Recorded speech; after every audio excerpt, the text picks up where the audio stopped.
I have some input there. Mel, you mentioned the Indian River Lagoon. I'm half a mile from there, so like here in Titusville, just had lunch down at the river and did not smell great. That goes without saying.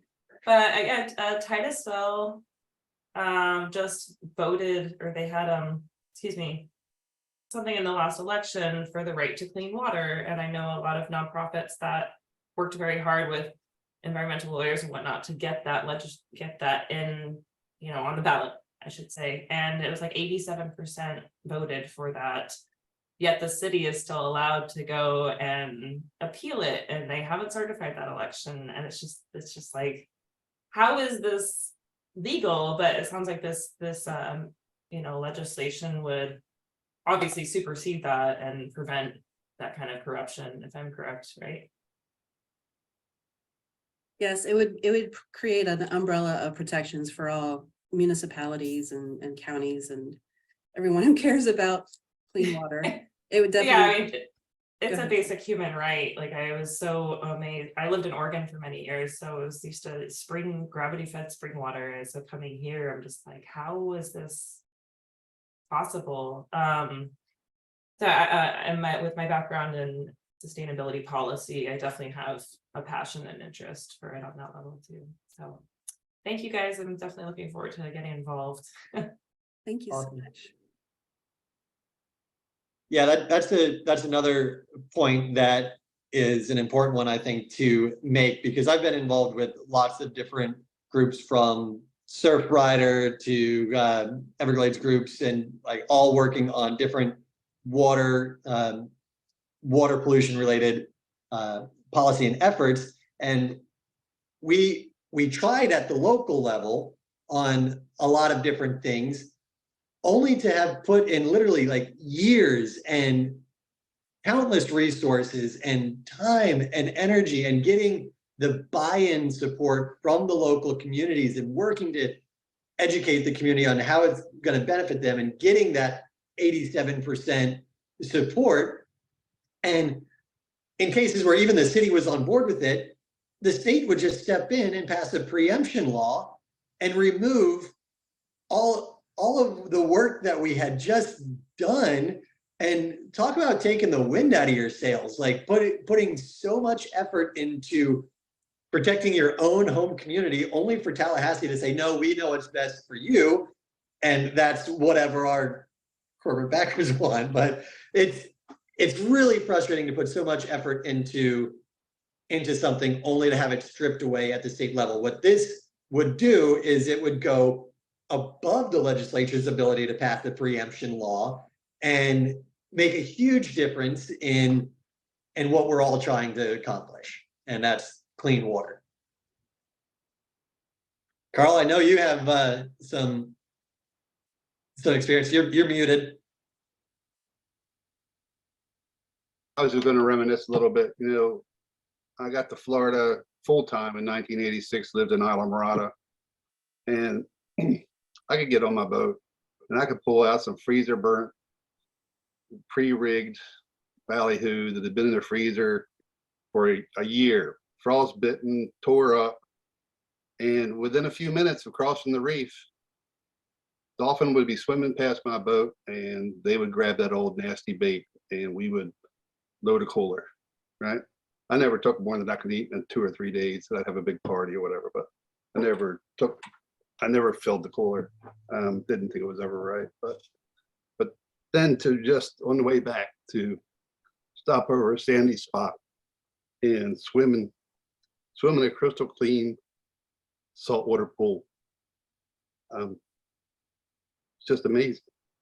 Recently, I've been thinking about moving back down there, because when you live on an island, you really don't, especially in the Keys, you really don't know what goes past through Fish Creek Bridge, right? Every day is happy hour. Every day is, fun time. And let's get on the boat. And if we're not going fishing, we're going drinking, but we're doing it by boat on the water. And I've been thinking about going back and asking for a transfer down to the lower Keys. And lo and behold, the phytoplankton bloom in the Big Pine Key area now is so severe that the water looks like pea soup. Florida Keys, at the bridges in the lower Keys, Marathon South, right now looks like pea soup. We've lost, when I first got to scuba diving in the 70s, we had 70% hard coral growth. We are now down to, who knows what it is this week with this heated water issue, bleaching all the corals. But most recent numbers are like 3 to 5% hard corals. This heat wave issue probably just going to take everything out. And what's amazing, when you dive those reefs today, they're essentially dead rock piles, but somehow the fish are still there, right? So the fishery is still pretty good when you go fishing. That being said, you know, long lining and netting south of Florida, those dolphin runs just don't happen anymore. We would start catching fish in 250 feet of water and load up in just a few minutes. When I left the Keys in, I got there in 86. When I left in 2012, we would fish out to 30 miles all day, and not even get a knockdown, not even one strike. So, you know, if you've ever watched the movie Seaspiracy, I think it's called, we've depleted our ocean stock to the point that we're not going to be able to hardly feed the world in the next decade or two. So anyway, that's, yeah, no, Florida water, the romanticism of being on the water was the most important thing to me ever. And it's really been stripped away, especially since I got up here. You know, Southwest Florida with its tides, me having a waterfront business, small motel, doing boat tours, that was all taken away because of dirty water. And talking about the box, getting back to the box. So,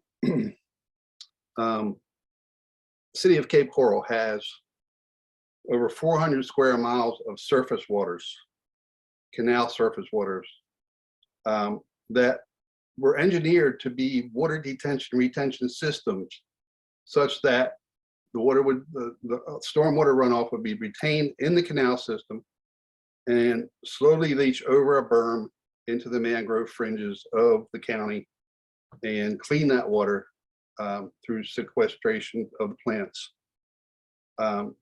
In 2008, the City of Cape Coral illegally removed the Northwest Spreader System boat barrier, dumping those 400 square miles of canal water that run from Matlacha Pass all the way out to I-75.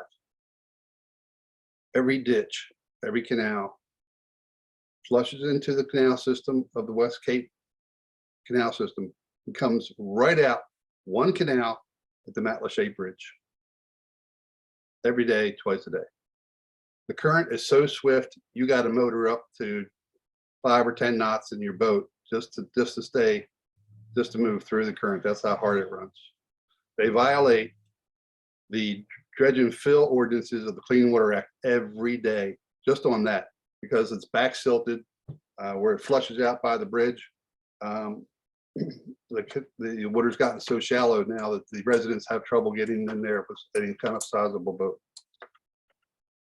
So Cape Coral in 2018, I think it was, Cape Coral proposed that they remove the second boat barrier in the southwest portion of that city. When I heard this, and having at that point been quite involved for several years with water advocacy, I rang the alarm and got a lot of people to a meeting to oppose this. There's a DEP, Department of Administrative Hearing, that's held for public input, and you can defeat, you know, you can make your comments. Well, I just thought it was just, hey, we're just going to go to this meeting and we're just going to, you know, tell them why it's a bad idea. Oh, no, no. This is a whole legal process with lawyers and expert witnesses and testimony and, you know, days in court. And fortunately, in Matlacha, we had an attorney. He's not barred in Florida, but he could act as our legal representative pro bono. And Mike put in hundreds of hours of his own firm's, Washington, D.C. Firm's work to make this case. We had John Cassani, we had Kevin Irwin, who's been a mangrove expert. He was on the Florida DEP before it was called the DEP. I think it was Department of Environmental Regulation or something years ago. He essentially stopped the development in Cape Coral from going all the way out to the edge back in the 70s. Kevin did. Anyway, long story short, we prevailed and we defeated that permit issuance to remove that boat lock. Well, as traditional environmental law goes, they're coming again. They have now fixed the defects in their permit process, and they're seeking a second permit. And at the time we fought it, I was president of the Matlacha Civic Association. So the association as a plaintiff, myself as a plaintiff, a few other folks from Cape Coral, Pine Island, were plaintiffs, and we defeated that. But what happens now, they're coming again.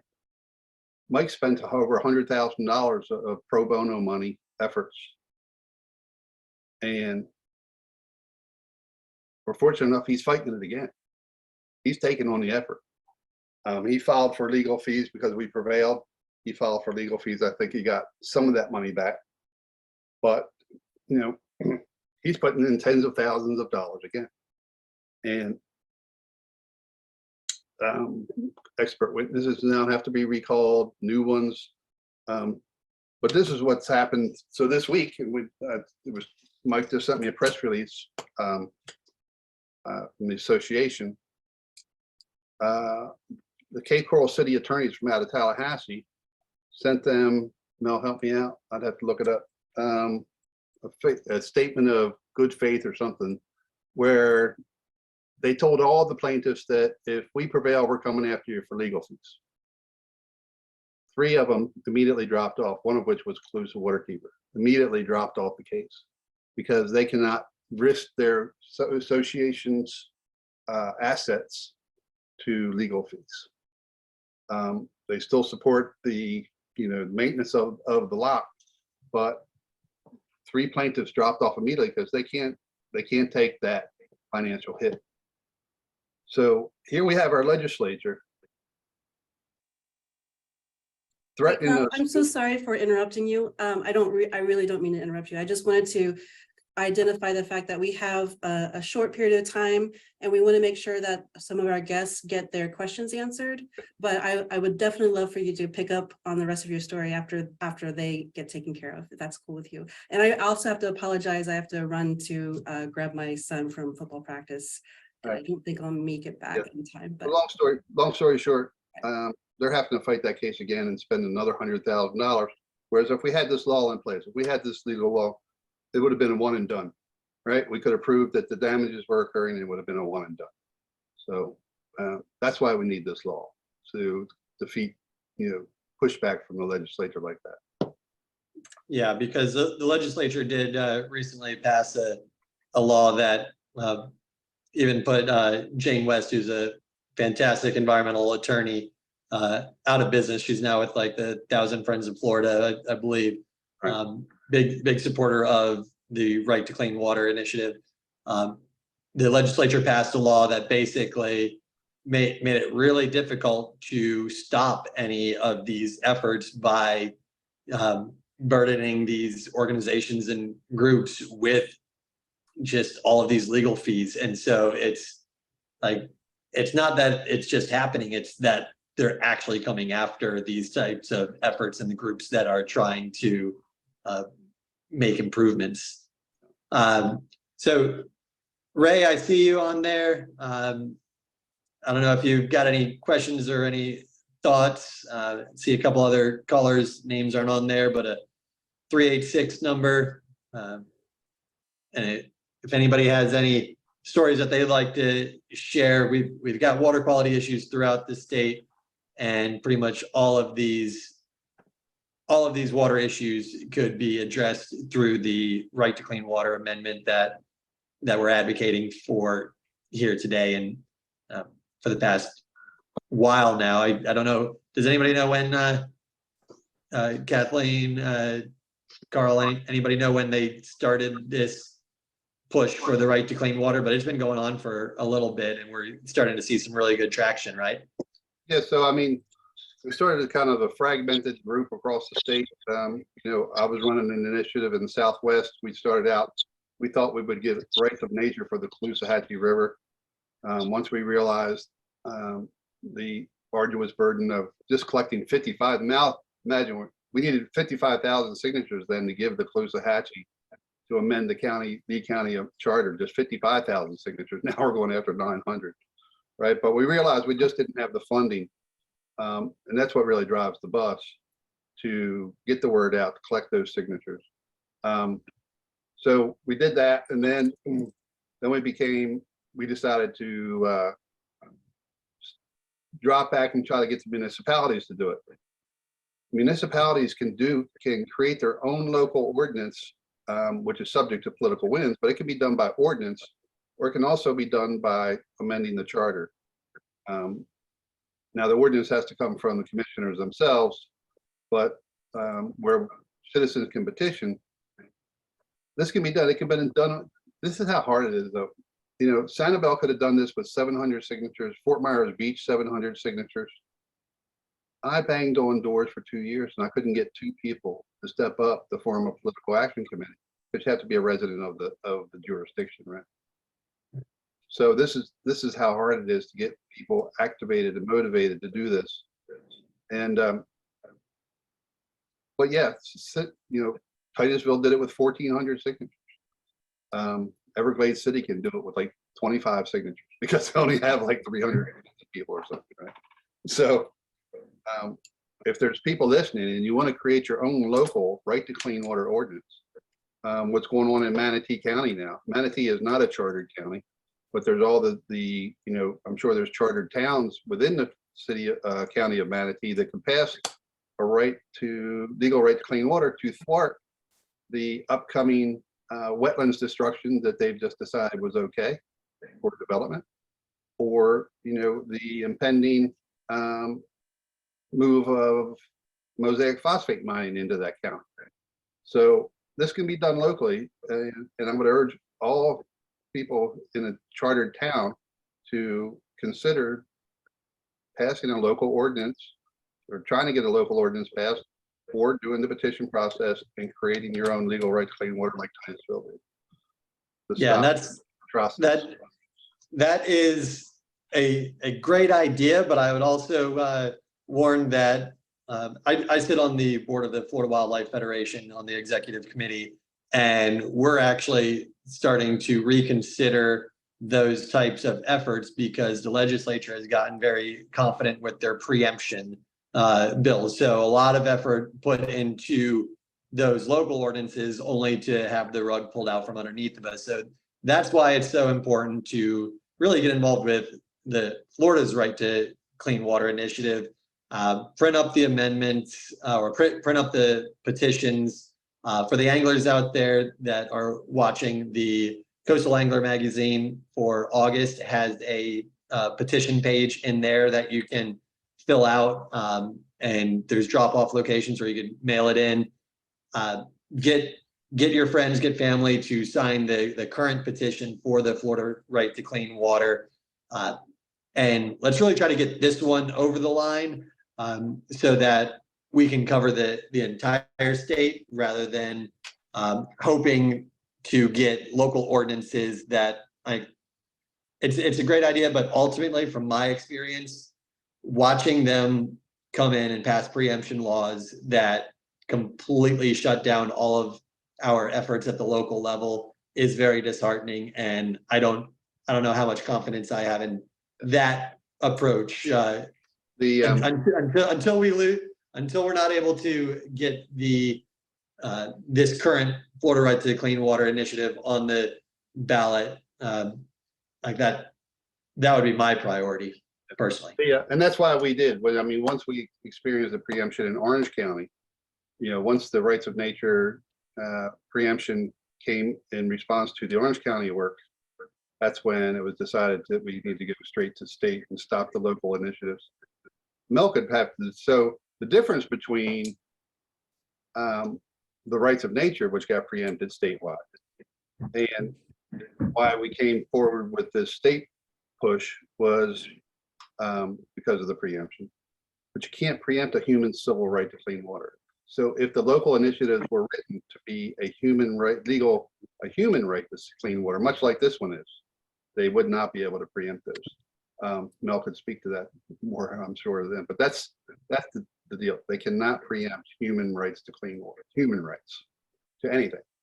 So those can't be preempted. So it might be still a viable strategy at the local level.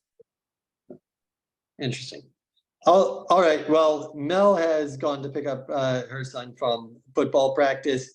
Does anybody have any additional thoughts or questions before we bring this to a close?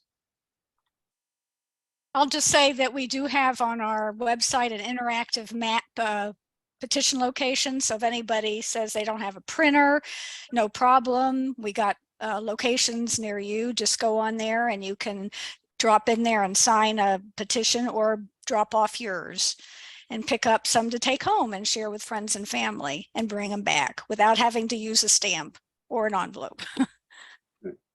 Great. Thank you, Kathleen.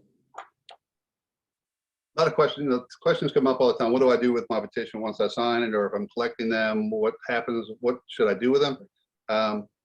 There's an address on the petition. You can mail them there, or you can get with the local director, and we have folks to carry those to the supervisors of elections. So that's an easy way to get them accounted for. So, yeah. Absolutely. Awesome. Drusilla, you're muted if you're trying to talk. I thought I There you did that.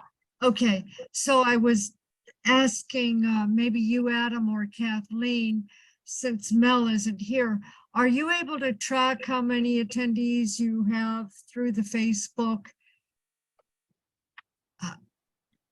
I think after it is posted, we can track how many views it gets. Yes. Yeah, I'd be curious if you can share that with Kathleen and me too, maybe, just to see how much of a response might have come from our efforts just this month and my own this last couple days for the phone calling that I did and that we both did.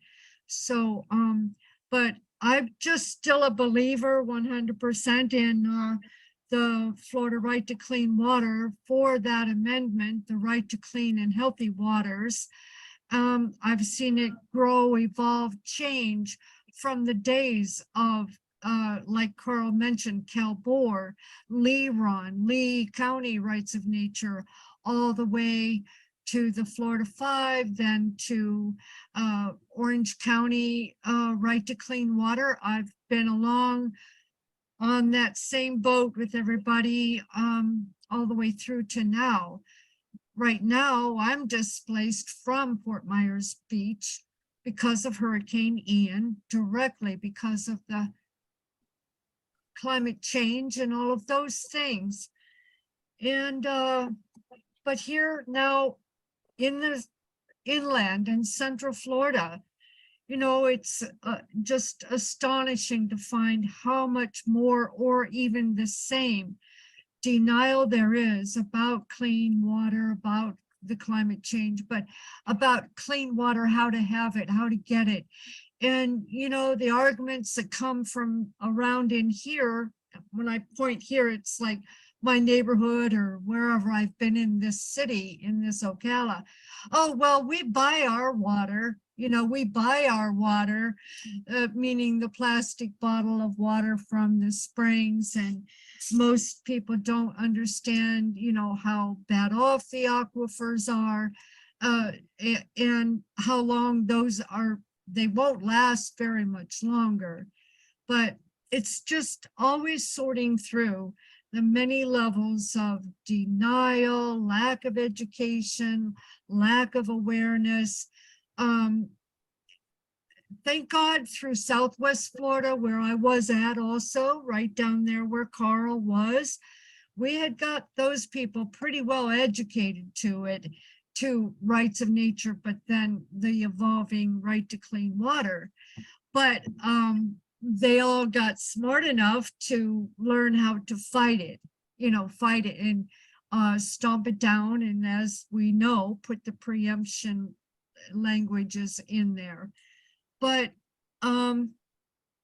I just know that we have still a lot of work to do in this next months. And I want to be as involved as I can with Kathleen on the calls. It is not that easy for me to, do boots on the ground, be out there setting up tabling and things like that, especially because of the weather, the heat. And that's another factor about climate change that we're all suffering from. But so even here in Ocala, I'm doing, my best and what I can to keep reaching out and getting signatures on petitions. Well, we appreciate your efforts, Priscilla. We appreciate everybody's efforts.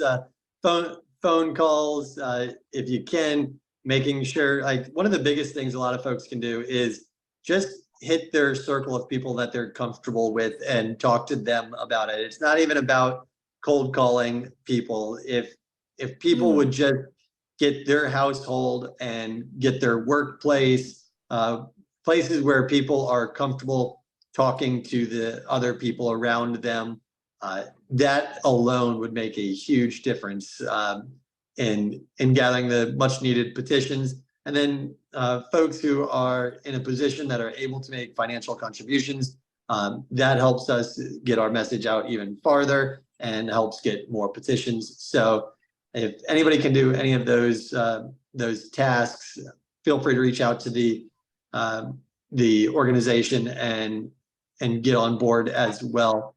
I think we're gonna go ahead and close unless we've got any more comments from folks on the call. Thanks, everybody. Adam, All right. thanks for taking the lead on this today, and appreciate all your help. And I hope a lot of anglers are getting on board. And any anglers watching this after the fact, please send your photos to Adam and enter that contest. We need all Yeah. we get. We appreciate y'all. Have a good day.